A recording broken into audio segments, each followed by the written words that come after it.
Buenos días, señores estudiantes. Vamos a empezar este lote de miembros superiores e inferiores. Aquí podemos ver a don Jacques Dubois o Jacobo Silvius. Fue un anatomista francés quien dio nombre a todos los músculos que ahora conocemos. Anteriormente se designaban los músculos simplemente por número.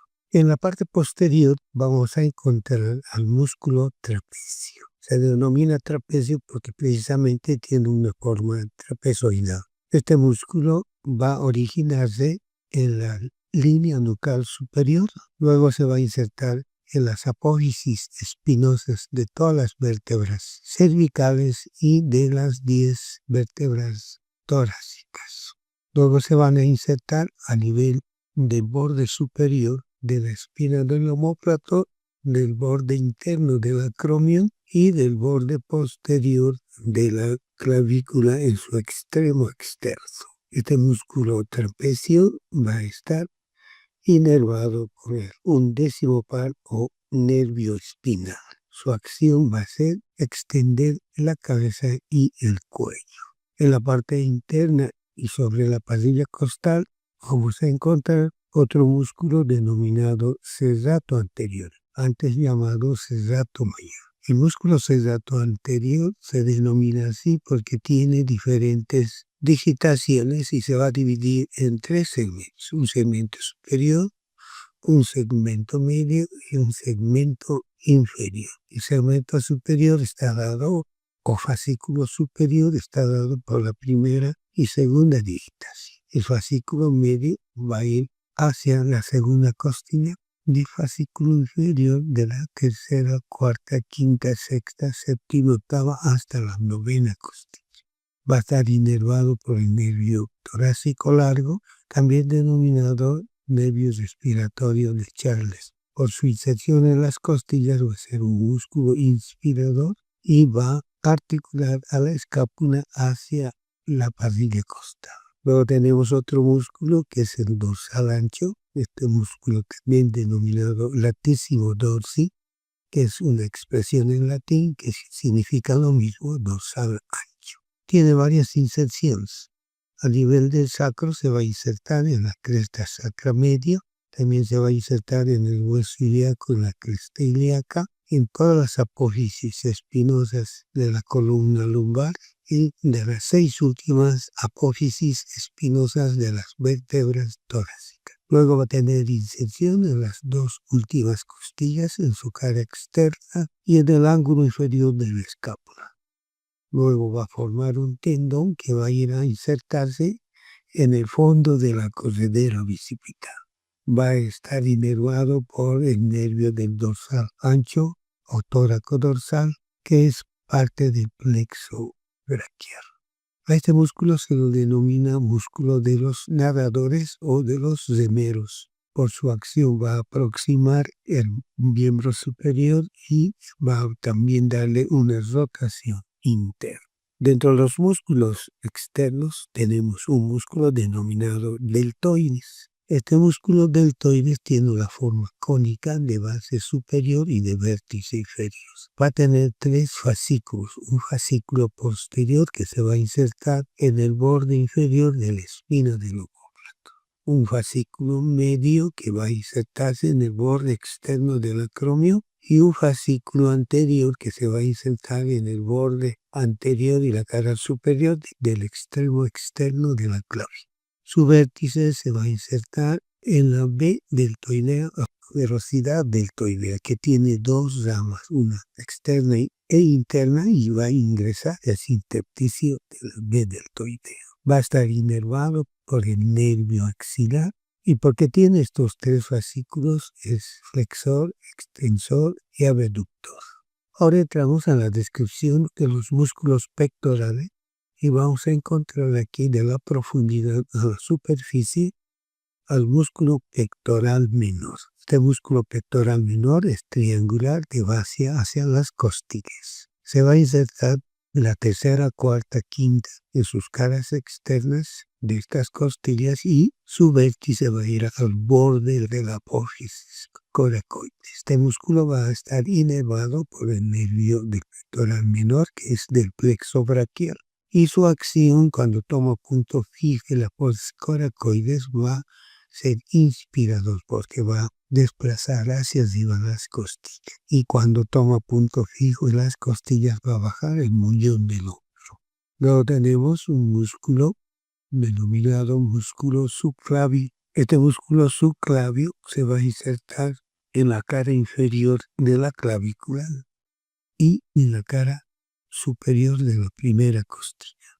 Este músculo subclavio va a estar inervado por un nervio propio y va a elevar hacia arriba la primera costilla. En esta imagen no la podemos ver. De todas maneras, aquí debemos indicar que la fascia clavipectoral o aponeurosis clavipectoral va a ir de músculo subclavio al borde superior del pectoral menor. Tiene forma cuadrilateral y su borde superior va a estar en la cara inferior de la clavícula, en los labios del canal del subclavio. Su borde inferior va a estar a nivel del borde superior del músculo pectoral menor, su borde lateral a nivel de la coracoides y su borde medial a nivel del externo. Como podemos ver acá, esta fascia clavipectoral va a estar perforada por la vena cefálica y van a emerger las arterias acromiotorácicas, la torácica superior y los nervios para el pectoral mayor. Luego tenemos al músculo pectoral mayor, es un músculo casi cuadrilátero que va a tener un borde superior clavicular, un borde medial external, un borde lateral humeral y un borde inferior costal. Para algunos autores tiene forma triangular de base external y de vértice axial. Va a tener diferentes fascículos. El fascículo clavicular se va a insertar en el borde anterior de la clavícula.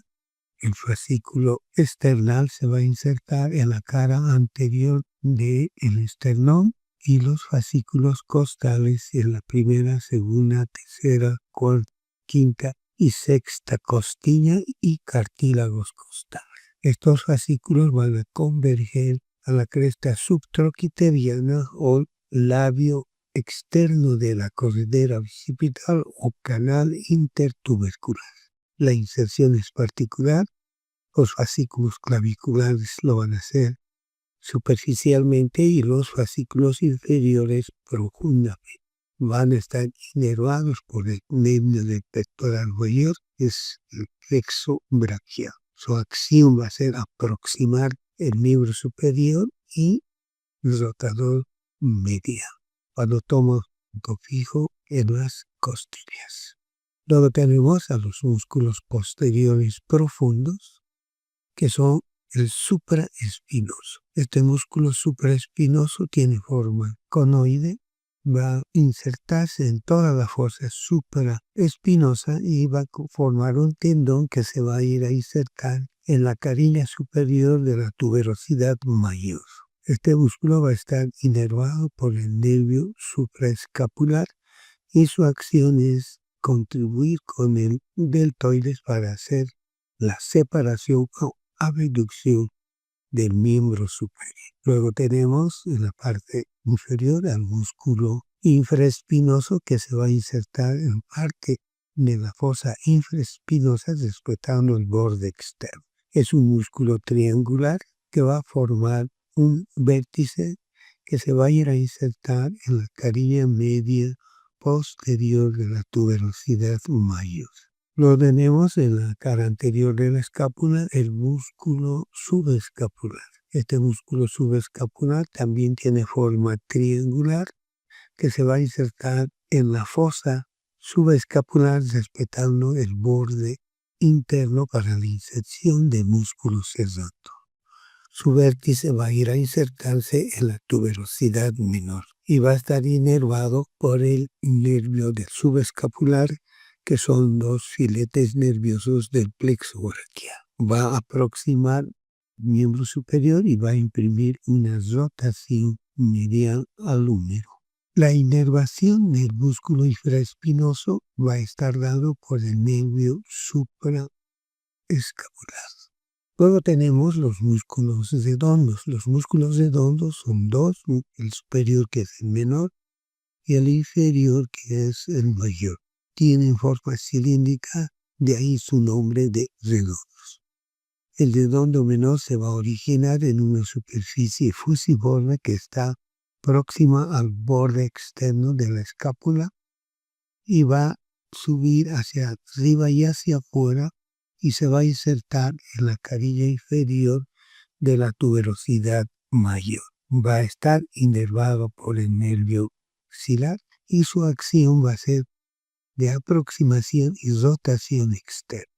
Luego tenemos el músculo redondo mayor que se va a insertar en una superficie cuadrilátera que va a estar en el borde externo de la escápula y en el ángulo inferior de este hueso. Va a dirigirse hacia afuera y va a ir al labio interno de la corredera occipital o a la cresta subtrocniana. El músculo redondo mayor va a estar inervado por el nervio propio del redondo mayor. Va a aproximar el miembro superior y le va a imprimir una rotación interna. Los redondos van a formar dos espacios. Un espacio cuadrilátero denominado cuadrilátero de Belpo que va a tener los límites siguientes. Borde inferior del redondo menor, borde superior del redondo mayor, por fuera número y por dentro la cabeza larga del tríceps. Por este orificio van a pasar de adelante hacia atrás el nervio axilar y la arteria circunfleja humeral posterior. A este cuadrilátero también se lo denomina húmero tricipital. Luego tenemos el triángulo homotricipital que está formado por el redondo menor, redondo mayor y la cabeza mayor o larga del tríceps. Por este orificio va a cruzar la arteria circunfleja escapular. Y luego tenemos aquí un triángulo denominado húmero tricipital que va a estar delimitado por el húmero, la cabeza larga del tríceps y el redondo mayor. Por aquí van a pasar el nervio radial y la arteria humeral profunda. Este triángulo húmero tricipital también se denomina triángulo de Avelino Gutiérrez. Todos los músculos que hemos estudiado van a formar la cavidad axilar. La cavidad axilar es una cavidad prismático triangular, por lo tanto va a tener una cara anterior, una cara interna, una cara posterior y algunos autores hablan de una cara externa que más que cara es un borde. Por lo tanto vamos a tener una cara anterior que va a estar dado por el músculo pectoral mayor, el pectoral menor, la fascia clavipectoral. Una cara interna o pared interna que va a estar dado por el músculo serrato y las costillas. Y una pared posterior que va a estar dado por el músculo subescapular, los músculos redondos, el dorsal ancho. Entonces, aquí tenemos la cavidad axilar. La cavidad axilar se lo denomina así porque la arteria axilar va a formar su eje. Axilar viene de la palabra axis, que significa eje. Por lo tanto, esta cavidad va a estar marcada por un eje que es la arteria axilar y de ahí su nombre de axilar. Como dijimos, tiene una pared anterior, el pectoral mayor y menor, la fascia clavipectoral y el músculo subclavio. La pared posterior por el músculo subescapular, los redondos y el dorsal ancho. La pared interna por las digitaciones del serrato y la pasilla costal. La cavidad axilar va a tener un vértice y una base. El vértice está delimitado por dentro por el borde externo de la primera costilla, por delante por el borde posterior de la clavícula y por detrás por el borde superior de la escápula. La base va a estar dado por el borde inferior del pectoral mayor y por detrás por el borde inferior del dorsal ancho y una línea imaginaria que van a unir los dos bordes. Aquí podemos ver la pared anterior que está dado por el pectoral mayor, el músculo pectoral menor, el músculo subclavio y la fascia clavipectoral. Y aquí en la parte externa del músculo pectoral menor encontramos el ligamento suspensorio de la axila. Algunos autores llaman esta fascia clavipectoroaxilar. Aquí podemos ver al pectoral mayor, la fascia clavipectoral, el músculo pectoral y el ligamento suspensorio y la arteria que va a formar el eje de esta cavidad y, como vuelvo a insistir, se denomina así por axilar porque tiene un eje que es la arteria axilar. Ahora entramos a los músculos del miembro superior o del brazo. Estos músculos van a dividirse en anterior y posterior. El anterior a su vez va a tener dos planos. Un plano superficial que va a estar dado por el músculo bíceps. Este músculo bíceps significa dos cabezas. Va a tener una cabeza larga y una cabeza corta. La cabeza larga parece corta y la corta larga. A veces nos hace confundir cuando debemos reconocer en el canal. Pero la externa sí es la porción larga. Se van a originar, por lo tanto, la porción corta del vértice de la pons coracoides y la porción larga en el tubérculo supraglenoideo. Van a confluir en un tendón que se va a ir a insertar en la tuberosidad radial o bicipital del radio. Además va a tener una expansión aponeurótica que se va a denominar lacertus fibrosus. Este músculo va a estar inervado por el músculo cutáneo y su acción va a ser flexionar el antebrazo y supinar. Algunos autores lo denominan músculo de los destornilladores. Yo diría músculo de los que hacen pulsetas. Aquí podemos observar la inserción de la porción corta y la inserción de la porción larga que va a entrar a la cavidad articular de la articulación glenohumeral para ir a insertarse en la tuberosidad superior de la cavidad glenoidea. Luego tenemos a los músculos braquial y coracobraquial. El músculo braquial va a insertarse en la cara anteroexterna, anterointerna del húmero, es decir, en el tercio inferior por debajo de la inserción del deltoides y del coracobraquial. Es un músculo plano, ancho, que va a ir a insertarse en la tuberosidad de la apófisis coronoides del cúbito. Este músculo, como podemos ver acá, va a estar inervado por el nervio músculo cutáneo y su acción es flexor del antebrazo.